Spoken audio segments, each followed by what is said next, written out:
I was assigned to talk about one of the hard questions, yung good works and salvation. Okay? Maligtas ba ang tao sa pamamagitan ng good works?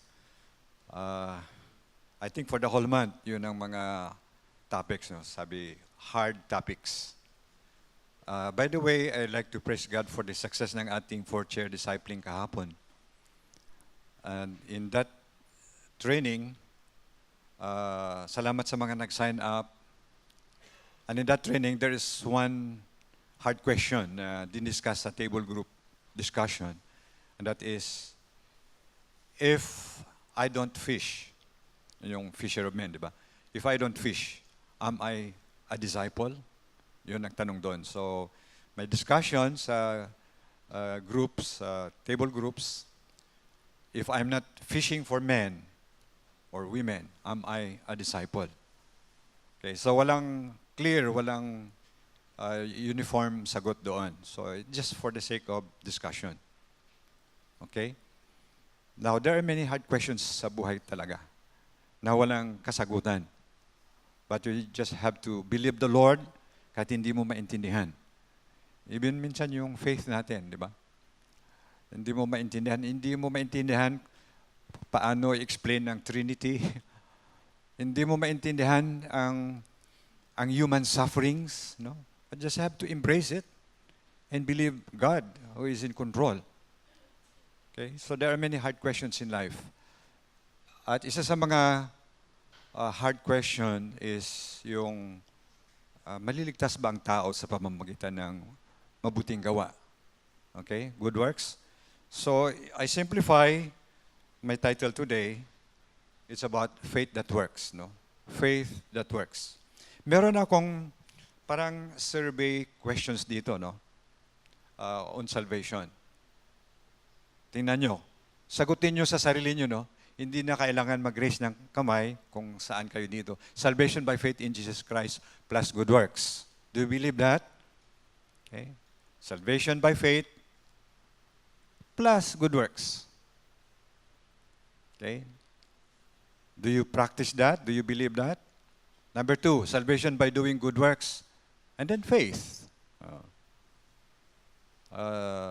Do whatever you do and just believe. Sabi ng iba. Whatever you do, just believe. And then number 3, salvation by faith alone in Jesus. So saan kayo dyan? 1, 2, or 3? Okay? Sagutin nyo lang sa sarili nyo kung saan kayo. But I'd like to tell you this, that if you check 1 or 2, or 1 and 2, you are in trouble. Spiritually. You are in trouble. Okay? Because our salvation is only by the grace of God through faith in Jesus Christ. Yun na po, wala nang plus works. Pero alam nyo sa mga survey, marami pa rin Christians nagti-check niyan ng number 1. Kailangan natin good works. Sabi sa James di ba? So, mamaya, makikita natin na yung James chapter 2, verse 24 is one of the most controversial verse in the book of James or in the Bible. Parang pinag-awayan yung, ano ba, faith ba or works? May plus ba or wala? So, kailangan harapin ng mga Christian to. Kasi kahit na ilang taon na tayo sa Christian faith, kapag hindi pa tayo sure sa ating stand, sa ating belief, then baka pagdating ng panahon ay sayang yung years na na-spend natin trying to serve the Lord na hindi pala tama. Okay? Sabi pa nga, you may be sincerely wrong. You may be sincerely wrong. So, yun po, And if God, kung kayo ay nasa 1 or 2, you have to open your heart to the Lord and repent. Okay? And I hope before the end of this message, you'll be able to see na kailangan mo pala ang Panginoong Jesus in your life. Good works must prove our faith. Now, ano ang kahulugan ng good works? No? Good works, of course, mabuting gawa. So, diyan yung nanggagaling yung kawang gawa. Magkawang gawa tayo. Okay? Bilang mga Kristiyano. And then, acts of charity, kindness, or goodwill. So, yun ang definition ng good works. And in theology, Christian theology, ito yung definition ng good works. Good works or works are person's exterior actions. Exterior, yung panlabas na action natin or behavior natin na inline doon sa mga certain moral teachings na natatanggap natin. So, it's possible that a person claiming to be a Christian, meron siyang morality or meron siyang magandang buhay. Meron siyang outward or external actions na acceptable. 'Di ba? Sa lipunan.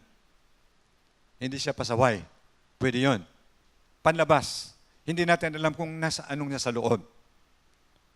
'Di ba? Ang kanyang relationship with God. Because internally, yung nangyayari sa atin, yung Christianity is talagang nasa puso, hindi sa gawa. So ito yung tanong, no? Bakit mas maraming tao naniniwala na good works is the way to heaven, is the pathway to heaven? Bakit? Halos lahat ng religions, mga kapatid, yun ang paniwalaan. Just do good works and believe everything will be okay. Okay? Mabait ka lang. Huwag kang gagawa ng masama. Then maniwala ka lang. Okay ka na. Narinig nyo yan? I have heard that many times sa mga tao. Okay. Gawa ka lang ng tama, then believe. Okay ka na. Diba? So, anong basis kaya nila? Bakit nasabi nila yun? Bakit itong paniwalang ito ay naging predominant na worldview? Yung paniwala na good works will bring you to heaven. Number one, bakit maraming naniwala? Karamihan na tao that you have to do good works para maligtas ka. Because it seems right in the eyes of men. Parang it makes sense para sa kanila. Doing good. Even atheist, meron sense of right and wrong. They don't believe God, pero alam nila ang tama at mali. At sabihin nila, do good works. Gawin mo lang yung tama. Okay? At maraming nag-subscribe sa ganitong idea. Kasi, tingnan nyo, ang sinabi sa Proverbs 14:12, there is a way that seems or that appears to be right. Di ba yun? Parang hindi nila binasa yung karugtong niyan. There is a way that seems right or that appears right, mukhang mabuti naman. Pero ang karugtong na verse na yan, but in the end, it leads to death. It seems right. It appears right. Mukhang matuwid naman. Sa tingin ng tao, mabuti naman talaga gagawa ka ng mabuti. Huwag kang gagawa ng masama sa kapwa mo. Diba? So, it seems right. Kaya, many people believe, gawa tayo ng mabuti, it brings us to heaven. Merong sinasabi na the good works must outweigh the bad works. Yung bang kung sa timbangan pa, pare-pares lang. Kung may positive ka na ginagawa, mabuting gawa, mas significant yun, mas importante yun. Huwag mong pansinin yung masama. Diba? Or, mas mabuti, mas matimbang, mas mabigat yung mas marami kang nagawang positive kaysa negative. So, yun ang paniwala nila. Almost all religions in the world believe that good works must outweigh bad works. Mas marami ang magandang ginawa mo kaysa hindi maganda. Sure ka na, you will go to heaven. Sa tingin ng tao, it's right. But in the eyes of God, it leads to death. it leads to death. It seems right, pero hindi biblical. Mukhang tama, pero hindi totoo. Di ba? Hindi lahat ng parang tama ay tama. Di ba?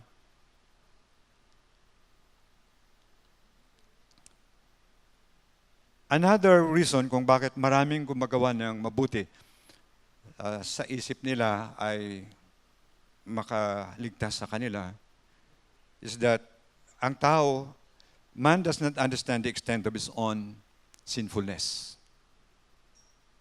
Hindi nila masyadong naintindihan kung gaano ka makasalanan ng tao. Ito, Jeremiah 17:9. Sino ang makaunawa sa tao? Sa puso ng tao? Ito'y mandaraya at walang katulad. The heart of man is deceitful above all. It is beyond cure. Who can understand it? Mandaraya at walang katulad. Wala nang lunas ang kanyang kabulukan. Yun ang titingnan po yung kasalanan ng tao. Walang mabuti sa kanya. Merong iba, sabi nila, lahat naman ng kasamaan, meron naman talagang kabutihan dyan eh. Ay, paniwala ng iba. But look at this verse. Walang kabutihan, puro kabulukan ang nasa puso ng tao. Hindi mo kailangan turuan ng bata na magsinungaling. Talagang matutong magsinungaling yan. At kung hindi mo makorek yan, kung hindi siya maturuan ng tama, talagang he will grow up like talagang liar. At sabi daw, ang liar at saka yung magnanakaw ay magpinsan or magkapatid. And there's another verse, Isaiah 64:6, no? Wala dyan sa slide. Filthy rags. Yung tao sa harapan ng Diyos, ang kanyang gawa ay parang maruruming basahan. Kung ikatulad mo, o itulad mo, o i-compare mo. Parang maruruming basahan. Di ba? Yung basahan, kahit na linisan mo, mukhang basahan talaga, di ba? So, ganun ang puso, ang kondisyon ng tao in the eyes of God. So, man does not understand the extent ng kanyang makasalanan, pagiging makasalanan. At hindi niya alam the holiness of God. Na yung holiness of God, the standard of God is, di ba, sa atin, sa school, 75% passing grade na yan, di ba? So kung makakuha ka ng 74, yung iba 73, 74 ako, pero ano pa rin, failure. In God's standard, is not 75. It is 100%. Perfection. Be ye holy, for I am holy.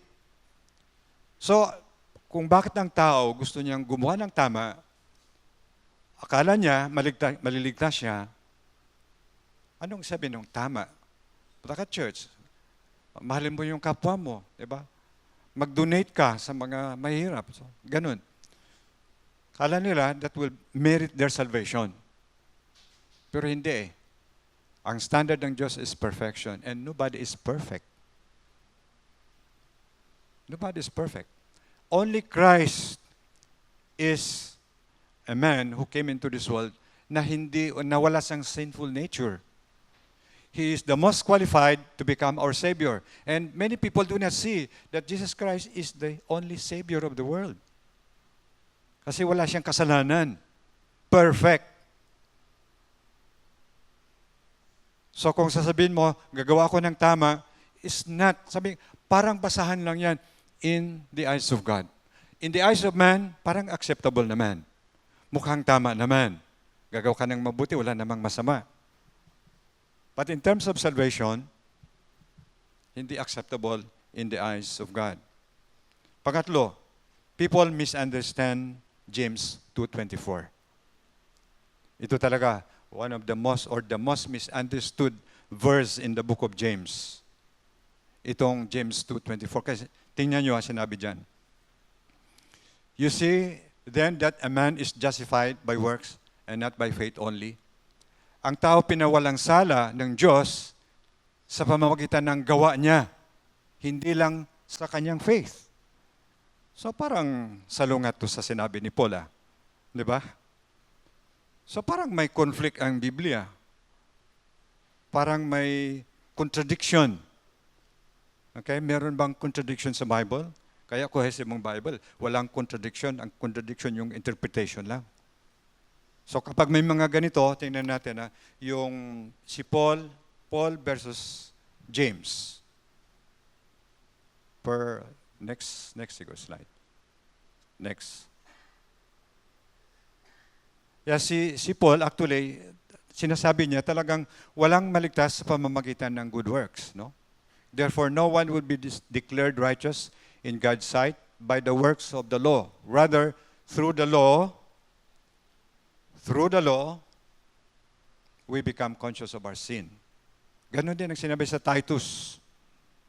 Sa pamamagitan ng ating gawa, hindi mapawalang sala ang tao.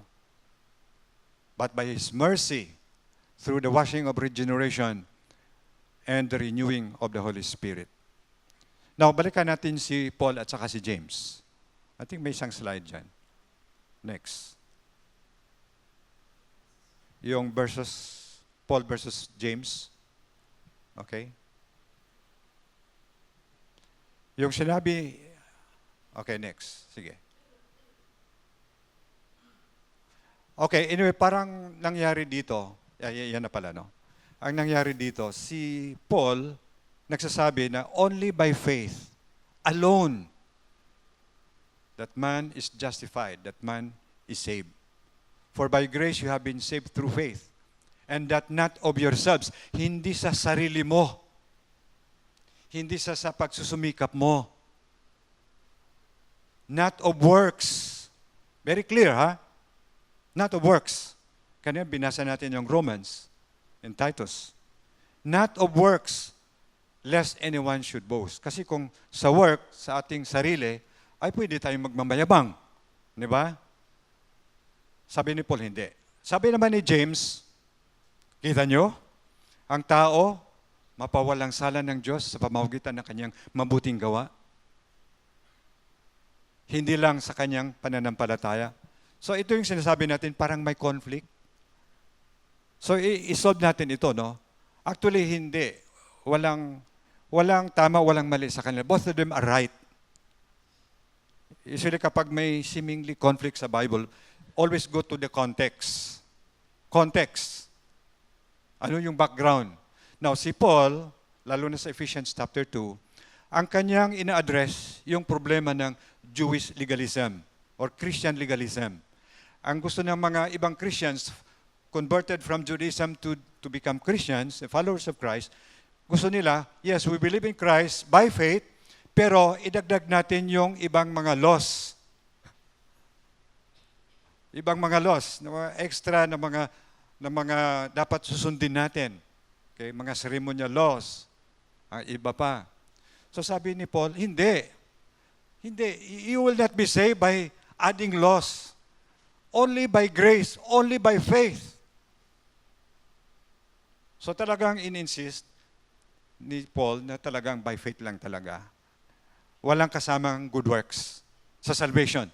When you talk about salvation. Si James naman, ang ina-address ni James, kung bakit nasabi niya na hindi lang mapawalang salang tao sa kanyang faith, sa good works. Because ang ina-address ni James, yung mga Christians na pabaya. Christians na pabaya. Sinasabi nila Christian sila, pero wala silang ginagawa. Lax, neglect, pabaya. Di ba? Hanggang ngayon, di ba? The same problem. Kaya kailangan yung James. Hindi dahil ligtas na sila eh. They claim to be Christians. Pero walang ebidensya. Walang proof. Anybody can claim Christian, pero anong ebidensya, kapatid? Oh. Anong nakikita sa buhay mo? So both of them, Paul and James, are right. Iba-iba lang yung ini-address nila.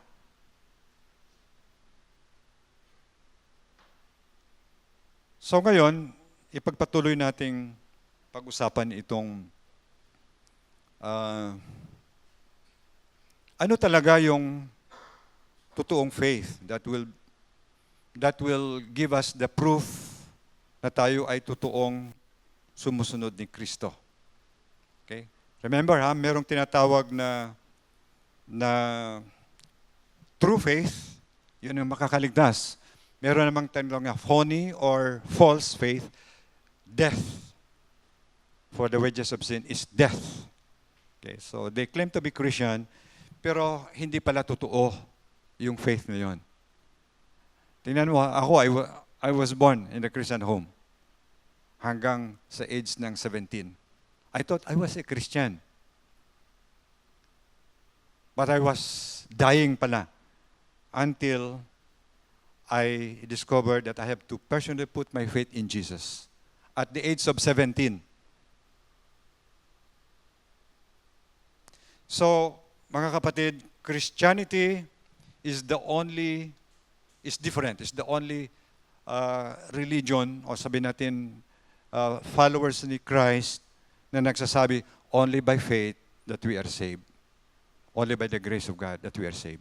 The rest, kailangan gagawa ka ng tama. Kailangan gagawin mo to. May mga regulations. May mga rituals. Christianity is different. We are proclaiming and we are believing na only by faith in Jesus Christ that we are saved. Now, ang tanong ngayon, how do I show I am a believer? Okay, this is very important kasi when Paul and Silas nakarating sa Thessalonica, merong impression, merong perception ng mga tao doon na these people who turned the world upside down, andito sila. So, makapangyarihan yung mga Christians and apostles na wherever they went, talagang magbago yung buhay ng mga tao. Like, for example, sa Thessalonica. So, meron silang perception na ang mga Christian are followers of Christ. And they reflect the character of Christ. Meron silang perception na ganun. Although sa atin hindi naman tayo perfect. We're just like anybody. Kaso lang, what makes us different is that we follow Christ and we must follow His example. Minsan nakakakamali tayo. So kaya nga, kailangan ng discipleship, di ba? Kailangan ng small group, kailangan ng kaibigan, kailangan ng church para tayo ay manatiling follower ng Panginoong Yesus. Now, paano natin masiguro na tayo ay believer? Una, it's not just claiming to be Christian. James 2:14. What good is it, my brothers and sisters, if someone claims to have faith but has no deeds? Can such faith save him? So some people claim na meron silang faith. They claim to be Christian. Okay? They claim to be follower of Christ. Oy, Christian ako. Ay, kami, taga Mindanao. Sabi nila, kung hindi ka Christian ka. Diba? So, sabi na, Christian ako.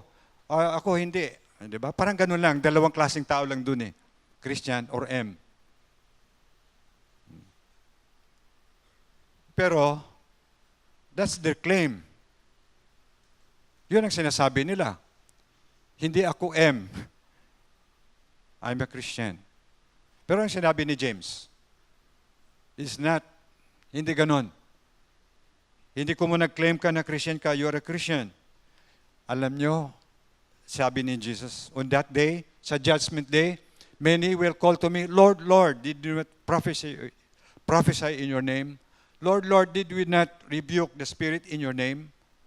Sabi ng Panginoon, away from me, you wicked evildoers. Pagdating ng panahon, sa judgment day, the Lord rejected them. The Lord will judge them. Because they claim to be Christian, pero walang ebidensya, walang nangyayari sa buhay nila, walang nangyayari sa puso nila, walang mga pagbabago sa buhay nila, delikado yon. Delikado yung mga tao, kaya sabi ko kanina, you will be in trouble if you claim to be a Christian, pero you do not trust Jesus Christ as your personal Lord and Savior. Walang ebidensya. Okay? Lalo na ngayong panahon. You accuse me, anong ebidensya mo, di ba? Talagang naghanap ng ebidensya ang tao.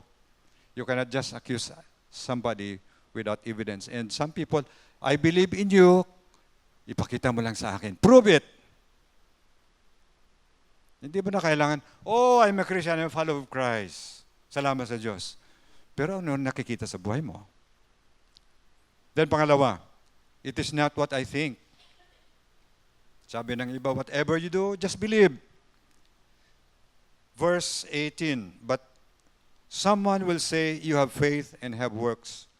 Show me your faith without works, and I will show you my faith by my works. So yun, if you claim to be a Christian, makikita ng tao. If you claim to be a follower of Christ, makikita ng tao. Sabi ni James, you say you're a Christian, so prove natin. I-prove natin. Prove that you are a Christian. Let me see your actions. Na yung action natin, yung external na actions natin, mag-prove ng ating pananampalataya. Okay? So we're not trying to prove na we're Christians, pero kung may faith ka within you, it will just come out in your external actions. May isang kids song, I like this. Sabi is, if you're saved and you know it, your love will surely show it. And alam niyo yung song na yan? If you're saved and you know it, then your life will surely show it. Maganda yung ituro sa kids church. Pero yung katotohanan ay yun ang sinasabi natin dito, sinasabi ni James. Kayo mga Christian, sabi niya, pabaya kayo. Okay? Sabi niyo, may faith kayo. Yun ang inisip niyo. Yun ang sinasabi niyo. Pero kailangan makikita sa inyo. Okay? Your life will surely show it. And then ito, magtaka kayo dito. Or mamangha kayo dito. It is not demonic. Meron palang demonic faith. Intellectual faith. Temporal faith. Yung temporal faith, mag-trust ka sa Panginoon dahil pinakita niya yung goodness niya sa pamamagitan ng mga material things. Pag-provide ng mga blessings, temporal, you trust the Lord because of the temporal things. Pero merong iba ito demonic na faith. Look at verse 19. You believe that there is one God. You do well. Even the demons believe and tremble. Oh. Sabi ng mga scientists, we don't believe in God. Pero even demons believe in God and tremble. So, many people say, we believe in God. I believe in God. Pero even demons believe in God. You remember the story sa gospel? Yung gathering demoniac, sabi ng mga demons, Panginoon, have you come to torment us? Doon mismo nag-tremble sila, nanginig sila when they saw Jesus. Kasi alam nila, they will be judged with eternal judgment. Itong demonic faith, mga kapatid, it's everywhere. Easy believism. Do good and believe. Just do good and believe. Ganon, easy believism. They have faith, sabi nila, but no transformation. The only person na hindi magbago. Ang tao pwedeng magbago. Di ba? Kaya nga Jesus came to change our life, to change the world. Siya yung pag-asa ng mundo through the Christians. Pero demons will not change. They will not be changed forever. Alam nyo? Kasi alam ng Diyos na they will not change and they will follow their father who is the father of lies even to hell. Kung baga determine na sila, alam ng Panginoon na they will not change. Kapag makakita kayo ng mga tao hindi nagbago, noon, ngayon, at magpakailanman, nako, Baka demonic yung faith na yon. Okay, they are following their father who is a liar. Walang transformation. Kaya minsan, ma-disappoint tayo sa mga iba, matagal ng Christian, pero walang transformation. Nako, baka, James 2:19. Okay, mag-ingat tayo kapatid. So, let's come to the Lord at mag-reflect tayo. Siyasatin natin yung puso natin. Yun ang sinabi ng Biblia. Search if you are in the faith. Kailangan siyasatin natin, Lord, every now and then, Panginoon, totoo ba na yung faith ko ay totoo? Baka, delikado ako. No? You will be in trouble. And we don't want you to be in trouble. Sayang yung sacrifices nyo. And then pagdating ng... Merong isang evangelist, I listened to him. Many years ago, sabi niya, kapag ang tao daw ay hindi ligtas sa kasalanan, okay, at mabuti yung buhay niya, it seems to be right, parang nag-aalaga siya ng baboy, hinugasan niya, pinapakain niya, and then lilitsunin man lang. Di ba? Parang gano'n. Yun ang kanyang alagaan natin yung buhay natin. Tapos hindi tayo mag-repent sa mga kasalanan natin. Pagdating ng panahon ay lilitsunin tayo sa impyerno. Oo. We follow our father who is a liar from the beginning. Merong survey na ginawa sa isang country kung gaano kataas yung degree ng faith nila, yung belief nila sa Panginoon. At nagtaka sila, grabe, high degree of belief ng mga tao na sinusurvey nila. Okay, tinanong, are you a Christian? Yes. Are you a follower of Christ? Yes. Do you attend church? No. Do you give your time? No. Do you tithe? No. Pero mataas yung result ng survey na maraming believers. Yung nga, easy believism. Yun ang problema ng Pilipinas. The only Christian nation in the Far East, but number one corrupt nation in the world. Di ba? So it's not consistent with our title, the only Christian nation. Meron palang demonic faith, mga kapatid. And then ito finally, this is the last. Paano ko masiguro na ako ay believer? Okay, na hindi sayang yung aking years and years of sacrifices. It is obedience. But do you want to know, O foolish men, that faith without works is dead? Was not Abraham our father justified by works when he offered Isaac, his son, on the altar? Do you see that faith was working together with his works, and by works faith was made perfect? So at least dito na-solve yung problem ng good works at saka faith. Itong verse na to has nothing to do with salvation. Alam niyo kung bakit? Abraham was already a believer. In fact, father of faith na siya eh. Believer na siya when God commanded him na isacrifice mo yung iyong anak. At ginawa niya agad.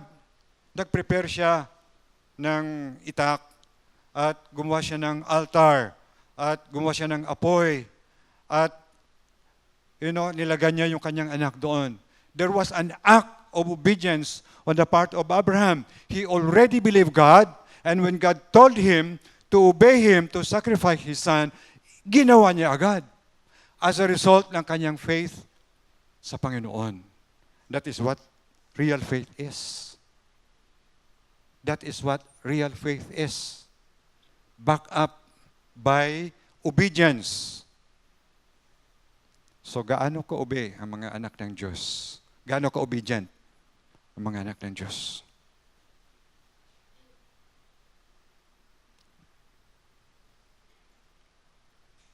Yun ang tanong. So, dito makikita natin na Paul and James are not in contradiction. Both of them are right. And James was so particular doon sa lifestyle ng mga believers. Hindi doon sa means of salvation nila. Na-address na yun ni Paul. Yung lifestyle ng believers. Yung kanilang external actions. If you claim to be Christian, prove it.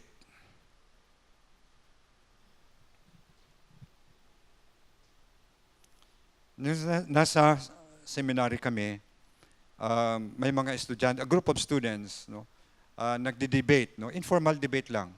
Ano talaga yung source ng kasalanan? Unbelief or disobedience? Okay? Ano ang pinaka-source ng kasalanan? Unbelief or disobedience? Nagsalita yung, ano yun? Disobedience. Sino ang unbelief? Okay? So, siyempre, nagsalita yung, unbelief talaga. Kasi kung believer siya talagang, hindi siya magkasala. Sabi na hindi. Kilala nilang Diyos na nagutos sa kanya. Nag-disobey lang talaga. Oo. So, si Abraham, as an example, that he believed God and he obeyed God. Hindi good works yun, para maligtas siya. He was already a believer of God. And then when God told him to do something, he acted on it immediately. Immediately. Gawin niya agad. No? Sa forthwith. Narinig niyo yan, forthwith. Immediately. Good works do not make a person, hindi ko alam kung sino nagsabi nito. Good works do not make a person good, but a good person does good works. Your good works will prove your faith. Okay? So, hindi mahirap maging Christian, mga kapatid. Sabi naman, hirap talaga maging Christian, ang daming bawal. Ang daming bawal. Pero kung may faith ka na, you hate those bawal. Sabi ni Billy Graham, a true believer, a true born-again believer, you love what you hate before, and you hate what you love before.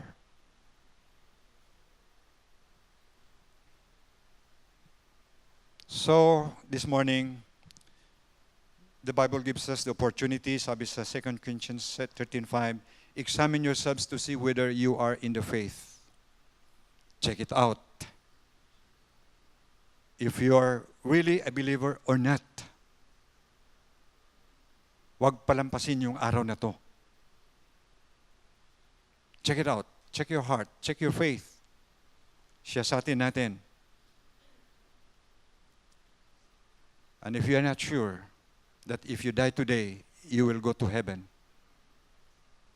God gives you the opportunity to settle it today. Open your heart to Him. Lord Jesus, I open my heart to you. And I repent of my sin. And I want to accept you as my Lord and Savior. Lord, help me to follow you, to walk, to grow in the grace and knowledge of the Lord Jesus Christ. Yun ang simple prayer. Okay? Settle it now. Kung hindi ka sure, baka nag-check ka na dun sa number 1 or 2. Pwede mong palitan. Gawin mong number 3 ngayon. By examining your heart. By telling Jesus, Lord, I need you into my life. Come into my life now. If you know anyone, your friend, sa school, sa workplace, na yung paniwala nila ay 1 and 2, kasama sila dun sa mas maraming tao sa buong mundo na naniwala that doing good works will bring them to heaven. If you know 1 or 2 of your friends, pray for them. Pray for them. And the Lord will just, save them by His grace and by His mercy. So thank the Lord that biblical Christianity po is different. Hindi tayo nag-advocate, gawa tayo ng mabuti. Just make sure that you truly are a believer of God.